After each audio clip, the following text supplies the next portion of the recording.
الحمد لله وكفى والصلاة والسلام على من لا نبي بعده وعلى آله وأصحابه الذين أوفوا عهده وعلى من تبعهم بإحسان إلى يوم القيامة.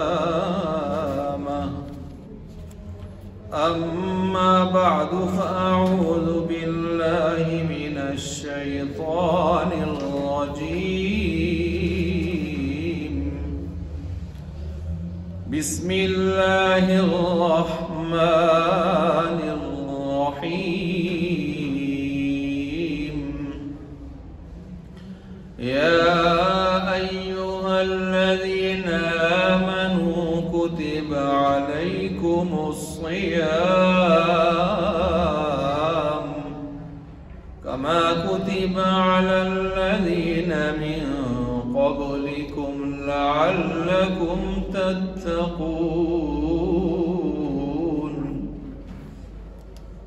آمنت بالله صدق الله ومولانا العظيم وصدق رسوله الكريم ونحن على ذلك لمن الشاهدين والشاكرين والحمد لله رب العالمين.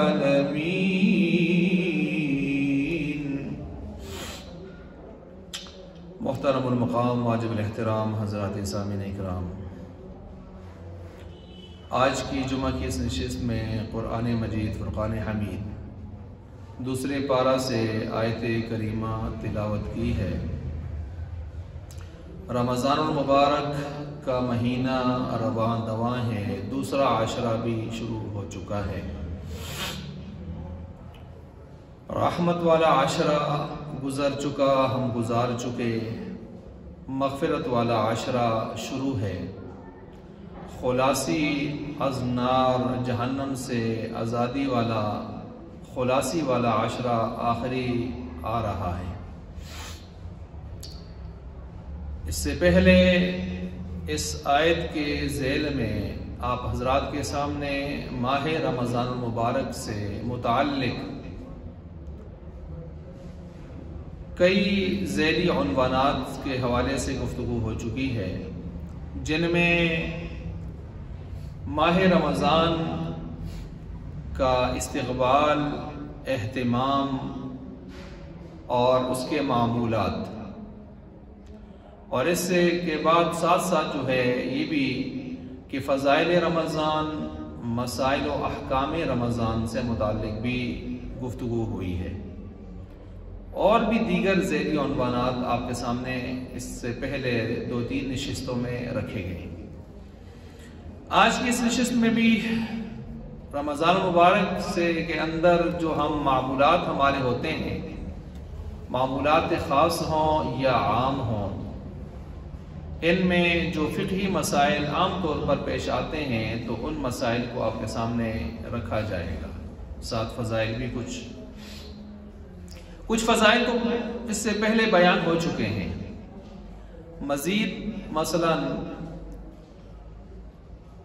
ایک حدیث میں آتا ہے کہ ہر عمل کا بدلہ صاحب عمل کو دیا جاتا ہے، لیکن روزے دار کو اس کا بدلہ اللہ تبارک و تعالیٰ فرماتے ہیں میں خود دیتا ہوں.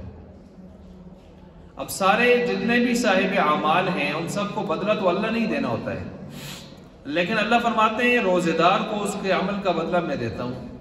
اس کا کیا مطلب ہے؟ تو اس کو ہم یوں کہہ سکتے ہیں کہ یہ نسبت اور اضافت جو ہے برائے تشریف ہے.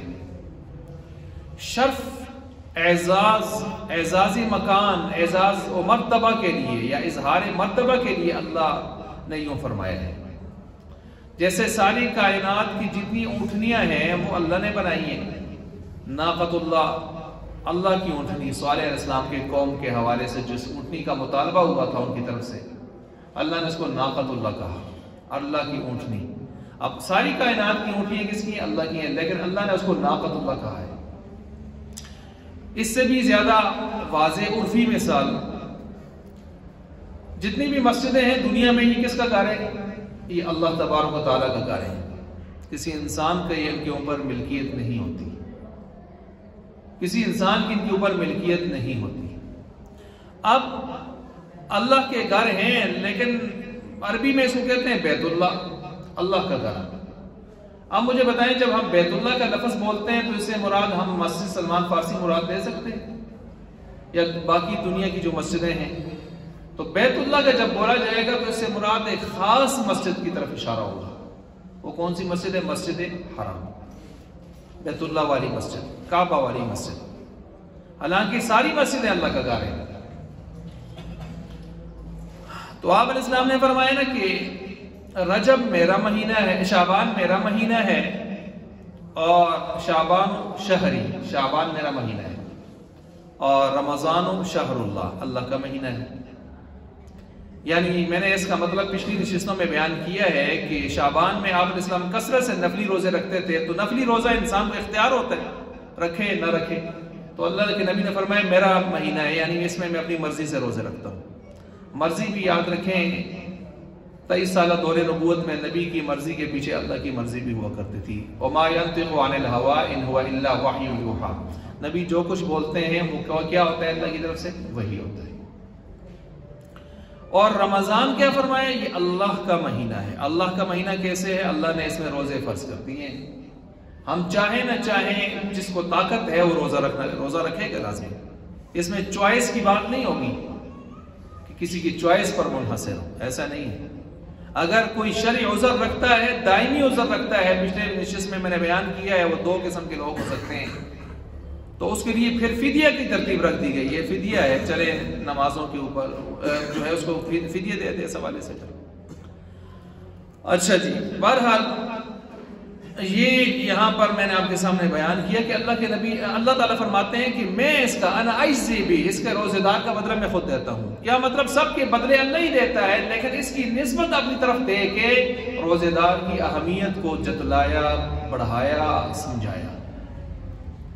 جس طرح اس کی مثال آج کے دنیا کے عرفی نظام کے حوالے سے لے رہے ہیں، ٹھیکیدار صاحب کام کروا رہے ہیں، مالک کام کروا رہے ہیں، اور کام کروانے کے بعد جب مزدور جانے لگے، ان کو مزدوری دینے کا ٹائم آیا، تو مالک نے مزدوری اپنے کسی ہاتھ جو ہے بچے یا کسی متعلقہ آدمی کے ہاتھ دے دی، اپنے سیکٹری، پرسنل سیکٹری کے ہاتھ میں دے دی، جاؤ بھائی یہ سب کو اپنی مزدوری دے دو۔ لیکن اس کو اطلاع یہ ملی تھی کہ ایک فلاں مزدور جو ہے اس نے بہت ہی زیادہ مشقت برداشت کی آپ کے اس کام میں، اور اس نے آپ کا کام جیسے اپنا سمجھ کے کیا ہے، اور بہت ہی زیادہ محنت اور کوشش کی ہے، اس نے کسی قسم کی کوئی 2 نمبری اس میں نہیں کی۔ تو پھر وہ مالک کیا کہتا ہے؟ یہ سب کو بدلہ دے دیا جائے مزدوری، یہ اس حضرت کو آپ مزدوری میں خود دوں گا۔ اب کیا مطلب ہوتا ہے؟ باقیوں کو مزدوری بھی تو اسی نے دینی ہے اور دے بھی رہا ہے، لیکن اس کا جو اس نے خاص طور پر ذکر کر کے کہا میں اپنے ہاتھ سے اس کو مزدوری دوں گا، مطلب اس کی جو میرے ساتھ وفا ہے، جو قربانی ہے، جو مشقت ہے، اس کا اجر یہ ہونا چاہیے کہ آپ نہ دیں، میں اپنے ہاتھ سے جا کر حوصلہ افزائی کر کے دوں۔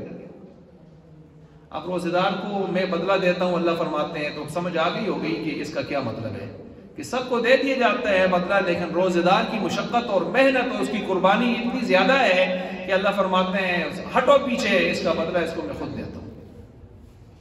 اور ایک روایت میں ہے انا اجزا بھی، اس روزے دار کے روزے کا بدلہ میں خود ہو جاتا ہوں، میں خود ہو جاتا ہوں۔ اور جب اللہ خود بدلے میں آ جائے، یعنی اللہ کی رفاقت آ جائے، اللہ کی مصاحبت آ جائے، اللہ کی معیت، اللہ کا ساتھ آ جائے، اللہ فرماتے ہیں میں خود اپنا آپ روزے دار کو دے دیتا ہوں، اللہ اس کے ساتھ ہو جاتے ہیں، تو پھر اس انسان کو دنیا اور آخرت میں کیا پرواہ ہے، کیا پرواہ ہے۔ محمود و ایاز کا واقعہ آپ نے 12 مرتبہ سنا ہوگا، بادشاہ نے خوشی میں اعلان کیا کہ میرے وزیروں آج دل کھلا ہے، کشادہ روح ہوں، کشادہ دل ہوں، کھلے دل سے، سمندر دل سے اعلان کرتا ہوں، آج جس کو جو چیز اچھی لگتی ہے لے سکتا ہے۔ سب دوڑے اپنی اپنی مرضی کی چیزیں لینے کو، لیکن ایاز بڑا سمجھدار وزیر تھا، وہ تو بیٹھا رہا. تو اس نے کہا آپ نہیں جاتے؟ انہوں نے کہا جی میں تو جو مجھے چاہیے آپ نہیں دیں گے. کہا نہیں آج دل کھلا ہے، جو چاہیے آپ کو ملے گا. اس نے کہا پھر سوچ لیں. سوچ لیا ہے. کہا چاہو کیا چاہتے ہو؟ تو اس نے بادشاہ کے کندھے پہ ہاتھ رکھ کے کہا مجھے یہ بادشاہ چاہیے. جب یہ مجھے کیا مطلب؟ کہا جب مجھے یہ مل جائے گا تو یہ سارے خزانے ابھی اس کے ماتحت ہیں، اس کے تابع ہیں، یا اس کے ذاتی ہیں، یا جو بھی ہیں. تو اگر آج اس کی یہ چیزیں اس کی اجازت سے سب اپنی اپنی مرضی سے ایک لے گا، دو لیں گے، تین لیں گے، تو اگر مجھے یہی مل جائے تو سارا اس کا ہے تو سارا مجھے مل جائے گا. تو اصل بات یہ ہے کہ آج ہم دنیا کے سارے سلسلوں کو ساتھ لینے کے چکر میں تو ہیں. وہ بھی راضی ہو جائے، وہ حضرت بھی راضی ہو جائے، وہ فلاں حضرت بھی راضی ہو جائے، کوئی ناراض نہ ہو. اللہ کی ناراضگی اور رضا کی کوئی پرواہ نہیں. یہ آج ہمارا جو بڑا المیہ ہے ان میں سے ایک یہ ہے، جو بڑی پریشانیاں ان میں سے یہ ہے، ہم ساری دنیا کو راضی کرنے کے چکر میں پڑے ہوتے ہیں، لیکن جس کو راضی کرنا چاہیے اس کو راضی نہیں کر رہے ہوتے.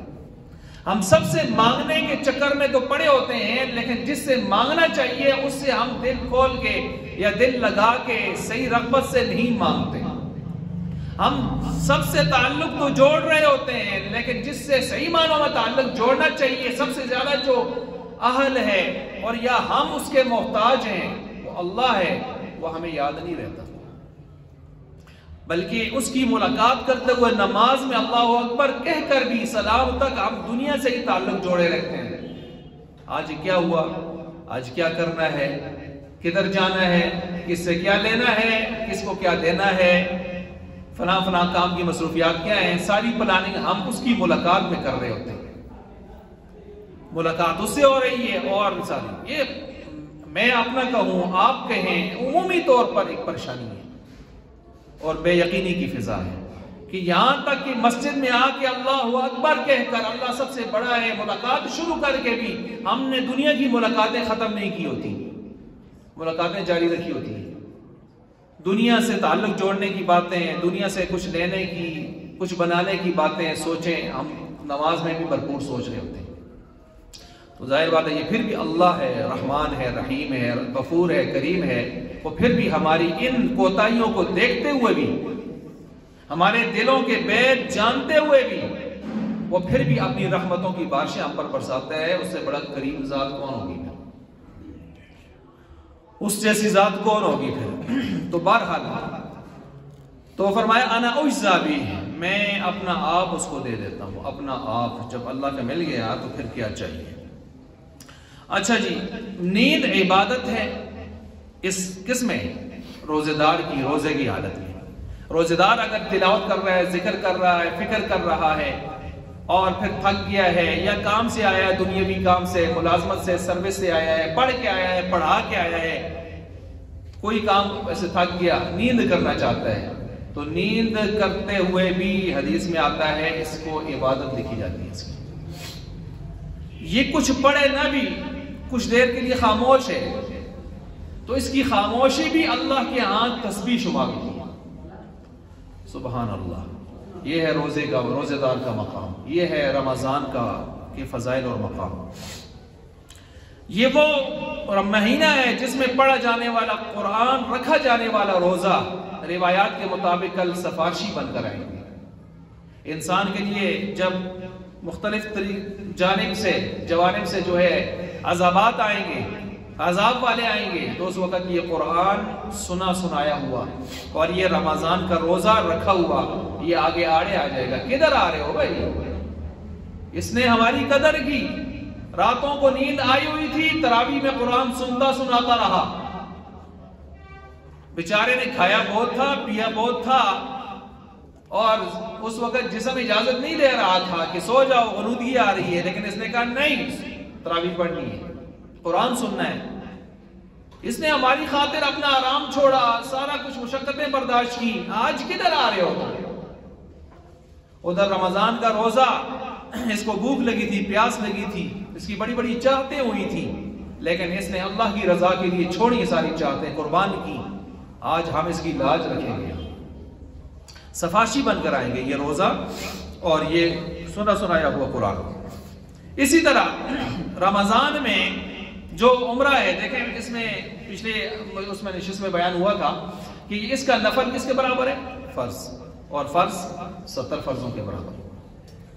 اسی طرح اس رمضان میں جو عمرہ ہے بعض علماء فرماتے ہیں حج کے برابر ہے، یعنی علماء کیا فرماتے ہیں، یہ حدیث کے اندر بھی باقاعدہ یہ موجود ہے کہ رمضان میں عمرہ جو ہے وہ حج کے برابر ہے۔ اور ایک روایت میری نظر سے یہ بھی گزری کہ اس میں جو عمرہ کرے، اس میں جو رمضان کے مہینے کے اندر عمرہ کرے، گویا آپ علیہ السلام فرماتے ہیں اس نے میرے ساتھ عمرہ کیا، میرے ساتھ عمرہ کیا۔ آپ دیکھتے ہیں حج پر یا بہت زیادہ ہجوم ہوتا ہے یا پھر رمضان میں بہت زیادہ ہجوم ہوتا ہے۔ اللہ ہم سب کو یہ سعادتیں بار بار نصیب فرمائے۔ تو اسی طرح رمضان کا جو مہینہ ہے، اس میں اگر کوئی آدمی جان بوجھ کے روزہ کھا لیتا ہے تو ساری زندگی بھی روزے رکھتا رہے تو اس روزے کے اصل ثواب کو پا سکتا نہیں ہے، یہ بھی ایک روایت ہے۔ اگر امت کو پتہ چل جاوے کہ اس رمضان کے روزوں میں کیا اللہ نے رکھا ہے بندوں کے لیے، تو تمنا کرنے لگے کہ سارا سال روزے سے ہو۔ یہ رمضان کا مہینہ جس میں حلال کھانے کا حساب بھی نہیں ہے، جتنا کھائے، ویسے تو نعمتوں کا حساب ہے، ثم لتسألن یومئذ عن النعیم، تم سے تمہاری نعمتوں سے متعلق جو اللہ نے تمہیں دی ہیں پوچھا جائے گا۔ نعمتیں کیا ہیں؟ تمہیں آنکھیں دی تھی، اللہ کی نعمت تھی، نابینے سے ذرا پوچھو نا، آنکھوں کی نعمت کیا چیز ہے؟ تمہیں آنکھیں دی تھی، پوچھا جائے گا کہاں استعمال کیے، جس طرح دوسری حدیث میں آتا ہے قدم نہیں ہل سکیں گے، پوچھا جائے گا وقت دیا تھا کدھر لگایا، جوانی دی تھی کدھر لگائی، مال کہاں سے آیا کہاں لگایا، علم دیا تھا کتنا عمل کیا، ان ساری چیزوں سے پوچھا جائے گا۔ تو یہاں بھی اسی ترتیب سے انسان سے پوچھ گچھ ہوگی، ثم لتسألن یومئذ عن النعیم، تم سے تمہاری نعمتوں جو تمہیں دی گئی ہیں پوچھا جائے گا۔ آپ علیہ السلام بھوک کی وجہ سے باہر تشریف لائے، ابو بکر و عمر رضی اللہ تعالیٰ عنہما باہر تشریف لائے بھوک کی وجہ سے، بھوک نے بہت ستایا تھا، پریشان حال تھے، پھر تینوں مل کر ایک صحابی کے گھر چلے گئے، غالباً ابو الہیثم رضی اللہ تعالیٰ عنہ، ان کے گھر چلے گئے، وہاں ان گھر میں نہیں تھے، پھر تشریف لائے، اپنے گھر میں دیکھا کہ آج محمد عربی صلی اللہ علیہ وسلم اور شیخین تشریف لائے، حیرت میں پڑ گئے کہ آج میرے گھر میں کائنات کا سورج اور 2 چاند تشریف لائے، اور پھر کچی پکی کھجوریں انہوں نے حاضر کی، اور اپنے استطاعت کے مطابق ان کے تواضع، جب کھجوریں حاضر کی تو اس میں کچھ کچی تھی کچھ پکی تھی، عربوں کے اندر کھانے کا رواج تھا، کوئی کچی کوئی پکی کوئی درمیانی کھاتا تھا، اسی لیے کھجوروں کے مختلف نام ہیں، کوئی نخل ہے جو ہے اس کے بسر ہے، کوئی رطب ہے، مختلف نام اس کے آتے ہیں، تمر ہے۔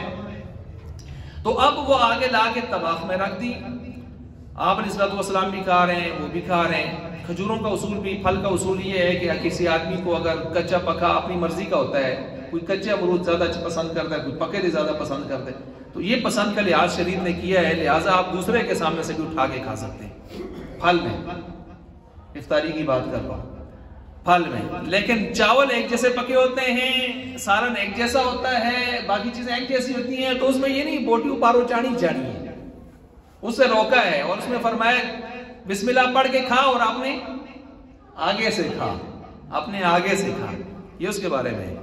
پھل کے بارے میں یہ مسئلہ نہیں ہے، پھل کے بارے میں وسعت ہے، اس میں اپنی طبیعت کا لحاظ رکھا گیا۔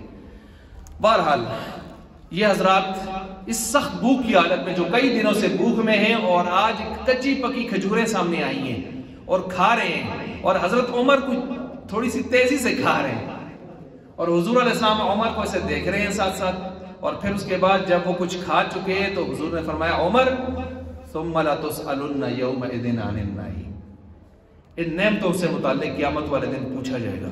عمر ایسے ڈر کے بیٹھ گئے، اتنی سخت بھوک میں آج کچی پکی کھجوریں ملی ہیں، یا اللہ ان کے بارے میں پوچھ گچھ ہوگی۔ ذرا سنیے، یہاں اگر اس حالت میں اور ایسی چیزوں کی پوچھ گچھ ہوگی، میں اور آپ جو روزانہ اللہ کی درجنوں غذائیں کھاتے ہیں، کیا اس کے بارے میں پوچھ گچھ نہیں ہوگی؟ جو روزانہ اللہ کی اتنی نعمتیں آسائشیں ہم استعمال کرتے ہیں، سہولیات، کیا اس کے بارے میں پوچھ گچھ نہیں ہوگی؟ ہوگی، لازمی ہوگی۔ رمضان میں حلال کھانے کا حساب ہٹا لیا جاتا ہے، بات یہاں سے چلی تھی۔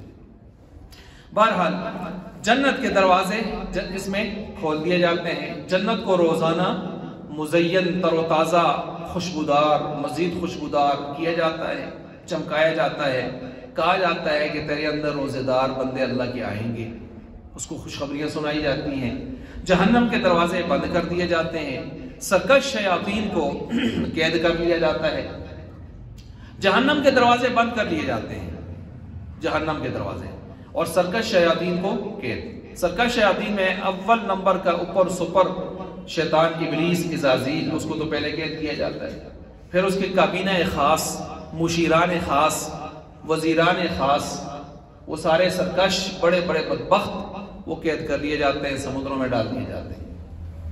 اچھا، اب یہاں ایک سوال عام طور پر کیا جاتا ہے کہ جب یہ شیاطین قید ہے تو پھر بھی رمضان میں ہم دیکھتے ہیں کتنا فساد ہمیں نظر آتا ہے، پریشانیاں نظر آتی ہیں، گناہ ہمیں نظر آتے ہیں، لڑائیاں جھگڑے نظر آتے ہیں، طلاقیں زیادہ تر واقعہ اس رمضان میں ہوتی ہوئی نظر آتی ہیں، اس طرح کے واقعات. یہ کیا چکر ہے؟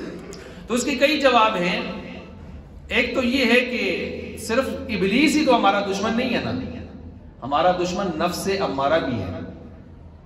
قرآن نے 3 طرح کے نفس کا ذکر کیا ہے، نفس مطمئنہ، لوامہ، امارہ.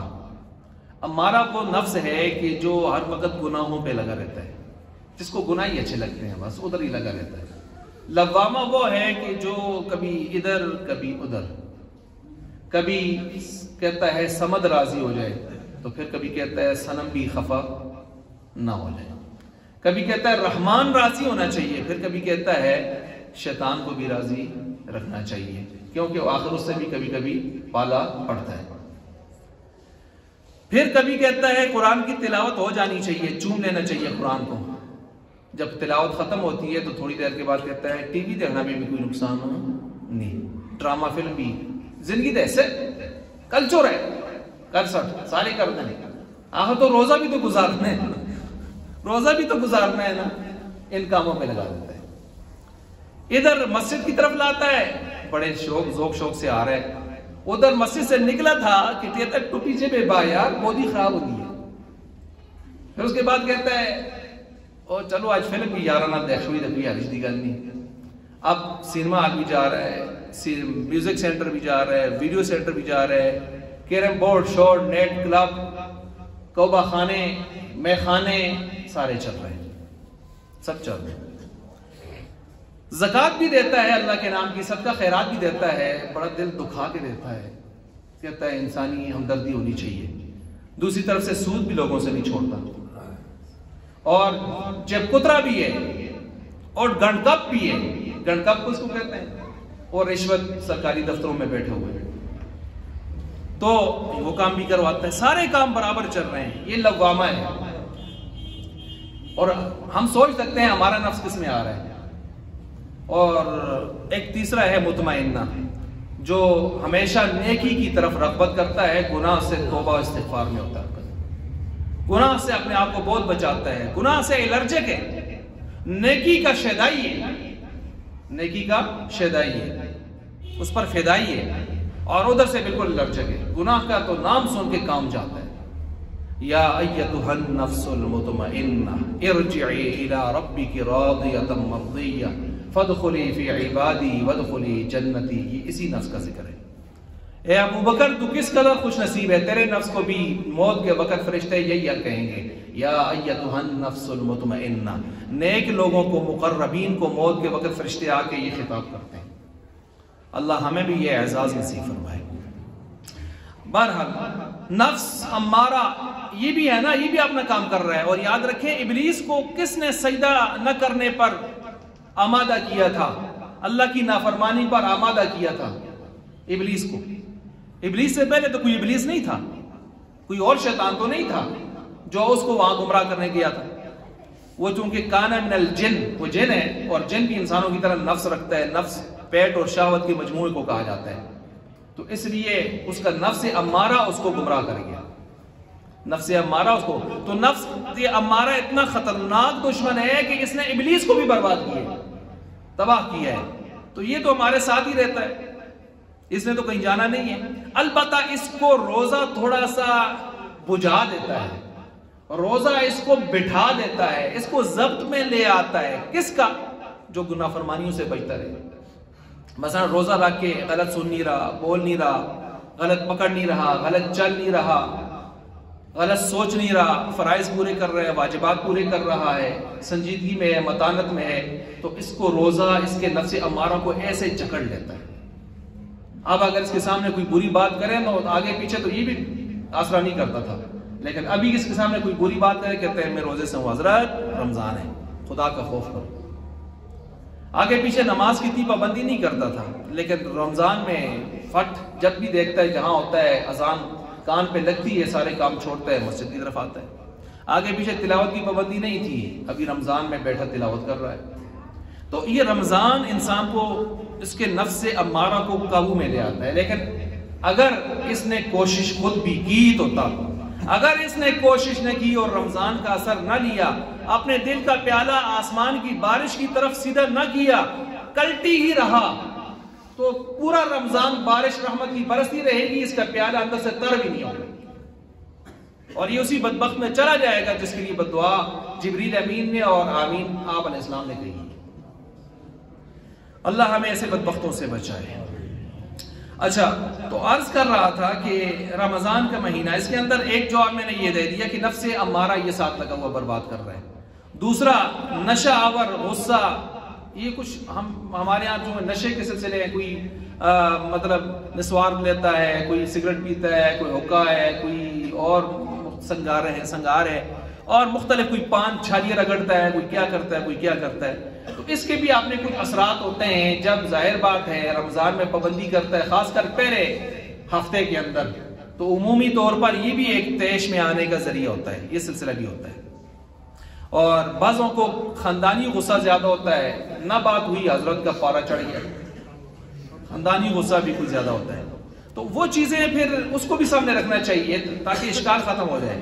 پھر میں یہاں ایک اور جواب بھی دیا کرتا ہوں. پہلے علماء نے تو اس کا یہ جواب بھی دیا ہے کہ مثلا لوہار جب لوہے کو بھٹی میں رکھ کے اس کو چلاتا ہے نا، تو وہ سرخ ہو جاتا ہے، گرم ہو جاتا ہے. پھر جب اس کو نکالتا ہے تو وہ سرخ ہوا ہوتا ہے، اس کو جس طرف چاہتا ہے موڑتا ہے نا. تو وہ جو سرخ ہوا لوہا ہے، اگر اس کی سرخی تھوڑی دیر کے بعد ختم بھی ہو جائے تو پھر بھی اس کو پکڑ نہیں سکتے آپ، کافی دیر تک گرم ہی رہتا ہے.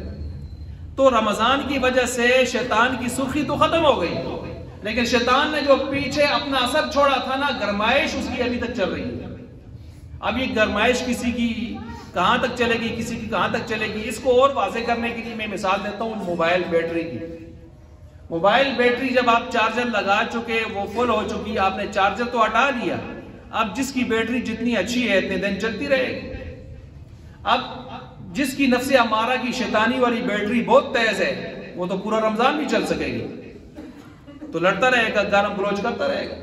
کسی کی تھوڑی سی نوکیا والی ہے، کسی تو تھوڑی سی نیچے ہے تو نیچے آئے گی، اور کسی کی بیٹری ذرا زیادہ کمزور ہے، شیطان کی اتنے زیادہ اس کی چارجنگ نہیں ہوتی اس کی، تو وہ انشاءاللہ جلد ہی ٹھیک ہو جائے گا. تو یہ وہ مسائل ہوتے ہیں جن کی وجہ سے یہ چیزیں ہوتی ہیں. بہرحال لِكُلِّ شَيْءٍ زَكَاةٌ وَزَكَاةُ الْجَسَدِ الصَّوْمُ، ہر چیز کی کوئی زکوٰۃ ہوتی ہے، اور روزے کی زکوٰۃ کیا ہے؟ جو ہے جسم کی زکوٰۃ کیا ہے؟ وہ روزہ ہے. روزہ یہ جسم کی زکوٰۃ ہے. نماز کی طرح بدنی عبادت ہے، جیسے نماز بدنی عبادت ہے. الصوم جنۃ، روزہ کیا ہے؟ ڈھال ہے. ڈھال ابھی اس کی میں نے تشریح تو کر دی ہے کہ ڈھال جب آپ کوئی آدمی وار کرتا ہے تو آپ اس کے وار سے اپنے آپ کو بچاتے ہیں ڈھال سے. ایسے ہی روزہ ایک ڈھال ہے. اللہ کے نبی نے فرمایا کہ جب بھی ادھر سے کوئی گناہ آتا ہے تو آپ فوراً اپنے روزے کی وجہ سے پیچھے ہٹ جاتے ہیں. کوئی نیکی کا کام آتا ہے جو آپ کے بس میں ہوتا تو آپ کے جی چاہتا ہے میں کر لوں، رغبت ہوتی ہے. یہ ڈھال ہے آپ کے پاس روزہ. اس کو بھی ڈھال، اس کے لیے بھی ڈھال ہے جس آدمی کو شادی کی طاقت نہ ہو اور کوئی طاقت نہیں ہے اس کے پاس شادی کی دور دور تک، تو اس کے لیے بھی مشورہ یہ دیا گیا ہے کہ روزے رکھے. روزہ نفس امارہ جو سے گناہ کرواتا ہے اس کو قابو میں لاتا ہے، اس کو قابو میں لاتا ہے. اچھا، اسی طرح روزہ دار وہ خوش نصیب انسان ہے کہ جس کے لیے کائنات کی ہر چیز، یہاں تک کہ فرمایا چیونٹیاں جو اپنے بلوں میں ہیں وہ، اور دریا میں جو مچھلیاں ہیں وہ بھی اس کے لیے کیا کر رہی ہوتی ہیں؟ دعا کر رہی ہوتی ہیں. یہ وہ خوش نصیب انسان ہے جو رمضان کی قدر کرتے ہوئے روزے دار چل رہا ہوتا ہے. ہر افطاری کے وقت میں ایک روایت کے مطابق 10 لاکھ افراد کی جن پر جہنم واجب ہو چکی ہوتی ہے ان کی بخشش ہو رہی ہوتی ہے، ان کی رہائی ہو رہی ہوتی ہے۔ اب اگر ہر افطاری کے وقت میں 10 لاکھ لگائیں تو ہمارے 30 روزوں میں کتنے ہو جائیں گے ماشاءاللہ؟ 3 کروڑ ہو جائیں گے۔ تو 3 کروڑ یہ ہو گئے۔ اور اسی روایت میں یہ بھی موجود ہے کہ آخری افطاری کے وقت اب تک جتنے آزاد ہوئے تھے اتنے اور بھی، تو کتنے ہو گئے؟ کوئی 6 کروڑ کے قریب پہنچ چلے گئے، 5,80,000 یا 6 کروڑ کے چلے گئے، ٹھیک ہے، نہیں ہو کیا کہتے ہیں 5 کروڑ 80 لاکھ کے قریب یا 6 کروڑ کے قریب چلے گئے۔ تو پاکستان کی آبادی کتنی ہے ماشاءاللہ؟ کوئی 21-22 کروڑ ہے غالباً، تو 21 اگر ہے تو 7 رمضان پاکستان سے جانے میں انشاءاللہ۔ اچھا یہ دیکھیں، اللہ جب دیتا ہے تو یوں چھپڑ پھاڑ کے دیتا ہے، پھر اللہ کے ہاں کیا کمی ہے؟ لیکن یہ ہے کہ انسان قدر کرنے والا بنے کر، احترام کرنے والا، پابندی کرنے والا بنے کر۔ بہرحال یہ چند فضائل میں نے آپ کے سامنے رکھے، فضائل تو اور بھی ہیں، مسائل کے حوالے سے آخر میں کچھ باتیں آپ کے سامنے رکھتا ہوں۔ فدیہ رمضان کے روزوں کا کون شخص دے سکتا ہے؟ یہ مسئلہ تو میں پچھلی نشست میں تفصیل سے بیان کر چکا ہوں، ہلکا سا دہرا دیتا ہوں۔ صرف 2 آدمی ہیں جو فدیہ دے سکتے ہیں۔ ایک وہ ہے جو عمر رسیدہ، اتنا زیادہ عمر ہو گئی ہے اس کی، 80-90 سال، سینچری مار گئے، تو اب وہ اتنے کمزور ہیں کہ وہ روزہ نہیں رکھ سکتے۔ 2-4-5 گھنٹے کے بعد لازمی طور پر وہ غشی میں جاتے ہیں، پریشانی کی طرف جاتے ہیں۔ تو اب حالت ایسی ہے کہ اب آگے بھی موت تک ایسے نظر نہیں آئے گا کہ یہ چھوٹے ٹھنڈے دنوں میں بھی روزہ رکھ سکے، تو اب ایسی صورت میں اس کے لیے فدیہ دینا جائز ہے۔ دوسرا، یہ پیچھے جمعہ تو میں نے بہت تشریح کی تھی، آج میں مختصر بتایا۔ دوسرا وہ آدمی ہے جو ایسی بیماری میں مبتلا ہو چکا ہے جس کی بیماری اب موت تک نہیں چھوڑے گی اس کو، اور اتنی خطرناک ہے کہ اس کو 2-4-5 گھنٹے کے بعد معدہ جب خالی ہوتا ہے تو اس کے لیے عذاب بن جاتا ہے۔ معدے کا السر کہیں خطرناک قسم کا، یا شوگر ہائی لیول کا، بلڈ پریشر ہائی لیول کا، وغیرہ وغیرہ، ایسی بیماری ہے کہ اب اس کے لیے پریشانی ہے۔ دمہ ہے انتہائی ہائی قسم کا، اس کو کچھ نہ کچھ خوراک لینی پڑتی ہے، وہ کیپسول لینا پڑتا ہے۔ تو بہرحال دمہ انہیلر کا جو ہے وہ لینا پڑتا ہے، اس کا انہیلر لینا پڑتا ہے۔ تو ایسی صورت میں اگر اب موت تک اسی طرح نظر آئے گا کہ یہ آدمی ایسی بیماری جان نہیں چھوڑے گی، ڈاکٹر نے بھی کہہ دیا، خود بھی محسوس کر رہا ہے، تو اب ان 2 شخصوں کے لیے فدیہ دینا جائز ہے۔ اب اس کے علاوہ یہ جو چروں پروں کی باتیں ہوتی ہیں ادھر ادھر کی، ان کے لیے فدیہ شدیہ نہیں ہے، روزہ ہے۔ اب اگر نہیں رکھ سکا، پریشانی زیادہ ہو گئی، امید ہے بعد میں صحت ملتی رہے گی انشاءاللہ، تو کسی وقت جب اس کو موقع ملے سال میں روزے رکھتا رہے۔ لیکن فدیہ دے کے اس سوچ میں پڑے کہ میں دستبردار ہو گیا ہوں، بری ذمہ ہو گیا ہوں، تو یہ غلط فہمی ہے۔ اس کے فدیہ نفل میں چلے جائیں گے، فرض ادا رہیں، اس کے بقائے رہیں گے۔ اور اگر ان 2 آدمیوں نے فدیہ دیے، ان کے فدیہ دینا جائز ہے۔ کوئی 8-10 سال کے بعد جا کے اللہ نے ان کو خلاف توقع، ان کو اللہ نے صحت دے دی، اب یہ روزے رکھنے کے قابل ہو گئے۔ اب روزے رکھنے کے جب قابل ہوئے نا، تو پچھلے جتنے فدیے دیے ہوئے تھے سب کینسل، وہ چلے گئے نفل میں، اور بسم اللہ کر کے پچھلے روزے بھی اللہ چلانے لگا، کیونکہ اصل روزہ ہے، فدیہ تو اس کے لیے ایک متبادل ہے۔ اصل موت تک نہیں ہے تو پھر متبادل ہے، اصل موت تک لوٹ آیا، متبادل کینسل۔ اس لیے یہ کوئی اتنا گپ شپ والا مسئلہ نہیں ہے کہ آدمی اس کو اس طرح لے لے۔ اچھا جی، یہ تو خیر مسئلہ پچھلی جمعہ بھی میں نے بیان کیا تفصیل سے۔ اس میں فدیہ فطرانہ کتنا ہے؟ تو اس میں 2 طرح کے قول ملتے ہیں۔ ایک قول تو یہ ہے، فدیہ تو ویسے 4 قسم کا ہوتا ہے، 5 قسم کا، بلکہ گندم کے حساب سے دیں، یا گندم کے آٹے کے حساب سے دیں، یا جو کے حساب سے دیں، یا کھجور کے لحاظ سے دیں، یا کشمش کے لحاظ سے دیں۔ یہ تقریباً 5 قسم کے بن جاتے ہیں، اور ہم پاکستانی زیادہ تر 5ویں پر ہی رہتے ہیں، 3rd کلاس نہیں، کلاس 4 بھی نہیں، کلاس 5th ہم اس پر رہتے ہیں، زیادہ سے زیادہ 4 پر آ جاتے ہیں۔ یہ بات ایک مرتبہ میں نے کی تو کچھ ہزار ناتو سانسوں کو 3rd کلاس تک کلاس 4 آیا، میں نہیں آیا، دیندے کڑے ہو تسی آئی دینے آئے پھر۔ اچھا، تو اب جس کی جتنی طاقت ہے دے دے، بہتر ہے، ضروری نہیں ہے کسی کے لیے کہ اتنا دے گا تو اتنا دے گا، طاقت ہوگی اتنا ہی دے گا، ضروری نہیں ہے، بہتر ہے، اپنا شوق ہے اور ذوق ہے کہ کون کتنا دیتا ہے۔ اب اگر ہم حساب کریں تو کچھ حضرات نے یہ کہا ہے کہ 1.25 کلو گندم یا 2 کلو آٹا، لیکن احتیاطاً اس کو 2.25 کلو کریں، احتیاطاً 2.25 کلو۔ اگر آپ 2.25 کلو کریں گے تو ادھر سے جب جو میں اور کھجور کشمش میں جائیں گے تو اس کو ڈبل کریں گے، آپ ڈبل کریں گے 2.25 کے تو 3.5 کلو بنے گا، اور جب آپ 2.25 کلو کریں گے ادھر جائیں گے تو وہ 4.5 کلو بنے گا۔ احتیاطاً ہم 4.5 کا جو ہے 2.25 اور 4.5 کا حساب رکھتے ہیں، احتیاط والی بات کو لیتے ہیں۔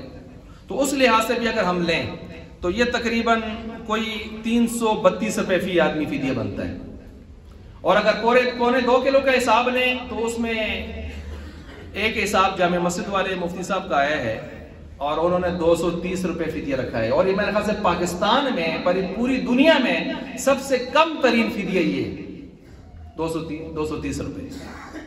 شاید انہوں نے کوئی ماڑی موٹی گندم دیکھی ہے اس کا حساب کیا ہے۔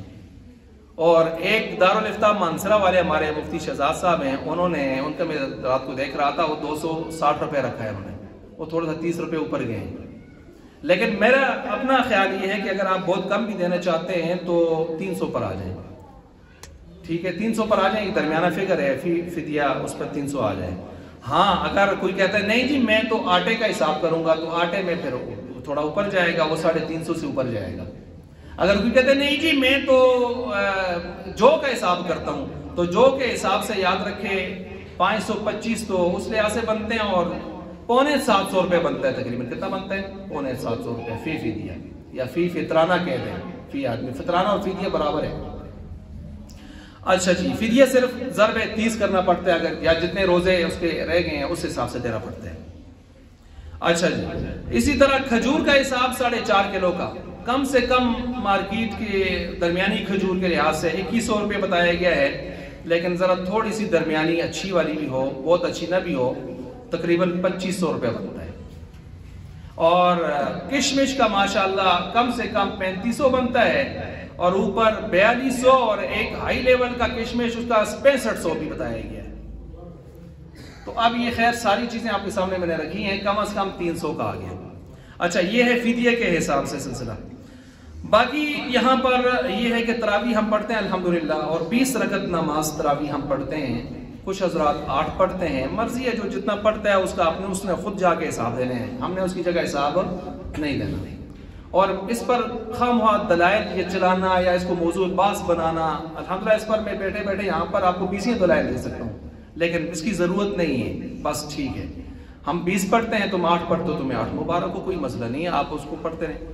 بہرحال اتنی بات ضرور یاد رکھیں کہ آپ یہ کہتے ہیں کہ آپ علیہ السلام سے 20 رکعت کا ثبوت نہیں ہے، اس کا ثبوت ہم دے سکتے ہیں اللہ کے فضل سے کہ کہاں کہاں ثابت ہے۔ امام بخاری کے استاد اپنی کتاب میں کون سی روایت لائے ہیں، اس کا کیا مطلب ہے، اس کے اندر کیا ہے، آپ علیہ السلام نے 3 دن جو تراویح پڑھائی تھی اس کی کتنی رکعتیں تھیں، ہم بتا سکتے ہیں ساری چیزیں۔ لیکن ہم اتنا ضرور کہتے ہیں کہ آپ 8 پڑھتے رہے جس کو 8 کا شوق ہے، لیکن قیامت والے دن اگر 20 کا مقدمہ پاس ہو گیا نا تو ہم کہیں گے اللہ 20 ہمارے پاس ہیں، لیکن آپ 12 کدھر سے لائیں گے؟ اگر 8 کا مقدمہ پاس ہو گیا نا تو ہم کہیں گے اللہ 8 تو تراویح ہوگی، 12 نوافل ہو گئے۔ ہمارا مسئلہ کوئی مسئلہ نہیں ہے، لیکن آپ کے لیے مسئلہ ہو سکتا ہے۔ دوسری بات یہ ہے کہ ہم جو پڑھتے ہیں آپ کہتے ہیں آپ علیہ السلام سے، ہمارا دین وہ ہے جو آپ علیہ السلام کی سنت سے بھی ثابت ہو، قرآن سے، حدیث سے، سنت سے، وہ ہے جو آپ کے شاگردان خصوصاً خلفائے راشدین سے بھی ثابت ہو، کیونکہ خلفائے راشدین نے ہمارا ایمان ہے، صحابہ نے آپ علیہ السلام سے ہی سنا، پڑھا ہوا، سمجھا ہوا دین ہم تک پہنچایا ہے۔ اور یہ صرف ہم ہی نہیں کہتے، آپ بھی کہتے ہیں، اور صرف ہم ہی نہیں اس پر عمل کرتے، آپ بھی کرتے ہیں۔ مثلا آپ علیہ السلام سے کوئی ایسی حدیث، کمزور ترین، ضعیف ترین حدیث بھی اجازت ہے لے آئے جس میں یہ لکھا ہو کہ 8 پڑھنی ہے، نام ان کا تراویح ہوگا، پڑھنی باجماعت ہے، پڑھنی پورا رمضان ہے، ساتھ پورا قرآن بھی ختم کرنا ہے، اور تسلسل سے پڑھنا ہے، درمیان میں ناغہ بھی نہیں کرنا۔ میرا چیلنج ہے قیامت کی صبح تک، ہماری تو خیر ہڈیاں بھی نہیں جائیں گی، لیکن جب تک ہے تو انشاءاللہ ایک کمزور حدیث بھی ایسی نہیں پیش کی جا سکتی جو آپ علیہ السلام سے ان باتوں کو ثابت کرتی ہو۔ آئی بات سمجھ؟ اب ہمیں لامحالہ یہ کہنا پڑے گا کہ ہم نے آپ علیہ السلام اور صحابہ خلفائے راشدین سے یہ لی ہیں، تو ہم بھی یہی کہتے ہیں، ہم نے بھی وہیں سے اسی ترتیب سے لی ہے اور وہاں سے ہمیں اس طرح ہی ملی ہے 20۔ اگر ہم بھول گئے ہیں تو مکہ والے بھی بھول گئے، ہم بھول گئے ہیں تو کیا مدینہ والے بھی بھول گئے تاحال؟ ہم بھول گئے ہیں تو یہ سارے فقہ، امام مالک کو 36 بھی کہتے ہیں ایک قول میں، 36، 20 کے تو قائل سارے ہیں۔ تو بہرحال خیر جو جتنا پڑھتا ہے، یہ تو میں نے ویسے بات آپ کے سامنے رکھ دی۔ اس میں ایک مسئلہ یہ بھی ہوتا ہے کہ کچھ لوگ تراویح لیٹ ہو جاتے ہیں، لیٹ ہو گئے تو پھر وہ آتے ہیں کہتے ہیں جی تراویح پڑھیں، کیا کریں؟ تو آپ اپنے فرض پہلے پڑھیں، پھر سنت پڑھیں، اور سنت پڑھنے کے بعد آپ تراویح میں شریک ہو جائیں۔ عادت تو نہیں ہونی چاہیے نا کہ روزانہ آدمی لیٹ آئے، لیکن کبھی انسان سے ہو جاتا ہے، تو پھر تراویح پڑھیں، جو تراویح رہ گئی ہیں آپ وتر جماعت کے ساتھ پڑھ لیں، اور بعد میں جو تراویح رہ گئی پڑھ لیں۔ یہ بعد میں جو آپ تراویح پڑھیں گے قضا نہیں ہوتی، ادائی ہیں، سنت کی قضا نہیں ہے، وہ صرف صبح کی سنتوں کا مسئلہ ہو رہا ہے۔ یہ صبح صادق تک اذان دینے کے وقت تک یہ آپ پڑھ سکتے ہیں، پڑھتے رہیں بسم اللہ کر کے۔ تو یہ تراویح کا مسئلہ ہے، اور سنت موقدہ ہے تراویح، یہ بھی نہیں ہے۔ اچھا، ہمارے ہاں سوشل میڈیا پہ جو گند ایک عرصہ سے آیا ہے، سوشل میڈیا جہاں بہت ساری خوبیاں رکھتا ہے، وہاں بہت ہی زیادہ فساد اور خباستیں بھی رکھتا ہے۔ وہ یہ ہے کہ ہر آدمی کو ناجائز مفتی بنا دیا۔ ایک جائز مفتی ہوتا ہے نا، ایک ناجائز مفتی۔ جو جائز مفتی ہوتا ہے وہ مادہ از افتاء سے بنا ہے، جو ناجائز مفتی ہوتا ہے وہ مادہ از مفت سے بنا ہے، مفت سے، مفتدہ مفتی۔ تو یہ مفتدہ مفتی ہی یہ بن گئے ہیں سوشل میڈیا سے۔ اور جی ایک سوشل میڈیا پہ آ کے کوئی کہتا ہے تراویح کا تو وجود ہی نہیں ہے سرے سے، دوسرا کہتا ہے آرٹ سے اوپر ہے نہیں ہے، فلاں نہیں ہے۔ او بھائی چھوڑو امت کو ان کاموں سے یار، کس کاموں میں لگے؟ ان کے علماء ہیں، اپنے اپنے بتا رہے ہیں، آپ فرائض پہ لاؤ یار، آپ واجبات پہ لاؤ، آپ امت کی معاشرتی ان کی جو فکر کرو، اصلاحی فکر کرو، تربیتی فکر کرو، ان چیزوں کے پیچھے پڑو۔ عالم میں اس وقت کیا ظلم اور تباہی بربادی ہو رہی ہے مسلمانوں کے، اس حوالے سے ہمیں فکر کرنی چاہیے۔ تو ایسی چیزوں میں ہمیں نہیں الجھنا چاہیے۔ بہرحال سنت موقدہ ہے، سنت موقدہ کا مطلب یہ ہے کہ آپ بغیر عذر کے نہیں چھوڑیں گے، پڑھیں گے۔ ہاں جس دن زیادہ عذر ہے، آپ ایمرجنسی ہے، سفر کرنا ہے، آج سخت بخار ہے، بیمار ہیں، آج غنودی بہت طاری ہے آپ پہ، تو پھر آپ کہتے ہیں چلیں جی اب تھوڑا سو لیتا ہوں اور بعد میں جاگوں گا، سحری کے وقت پڑھ لوں گا، فلاں اس طرح۔ تو یہ چیزیں آپ کی نہیں گنجائش ہیں، لیکن یہ نہیں ہے کہ سنت ہے جی اور جو فلاں کہتے ہیں صحیح نہیں ہے تراویح جی، ان چکروں میں پڑھے۔ اس دن ایک مجھے کہتا ہے مفتی طارق مسعود بھی کہتے ہیں نہیں ہے تراویح۔ میں ہو یار ایک پروفیسر آتے ہیں 18ویں گریڈ کا، میں دیکھو ریڈی والا اٹھ کے یا الف کو کلی پڑھنا لے، ایک جاہل آدمی ہے جی گلا کرے تو ایسی یہاں چلو اس تک قصور نہیں بچارے، اوکے، اور تو اٹھ کے جی گلا کرتے طارق مسعود صاحب آپ کراچی بھی تراویح پڑھاتا ہے بھی یار، وہ خود تراویح پڑھا رہے ہیں، کہتے ہیں جی وہ نہ سنے آیا، میں وہ کلپ ہمارے سامنے آن میں بھی سنے ہیں یار، وہ گپ شپ لگا رہے ہیں، وہ ایک ترتیب وہاں سے نقل کر رہے ہیں، خود پڑھا رہے ہیں 20، وہ کہتے ہیں ہی نہیں تراویح۔ تو یہ فضول قسم کی تشریحات ہم سوشل میڈیا سے لے کے شروع کر دیتے ہیں، ایسی نہیں ہونی چاہیے۔ بہرحال اللہ اس پر استغفار ہو اور اللہ سے دعا ہو اللہ ہمیں پابندی کی توفیق عطا فرما دے۔ بہرحال یہ چند مسائل آپ کے سامنے رکھے، اللہ تعالی ہمیں اس پر عمل کرنے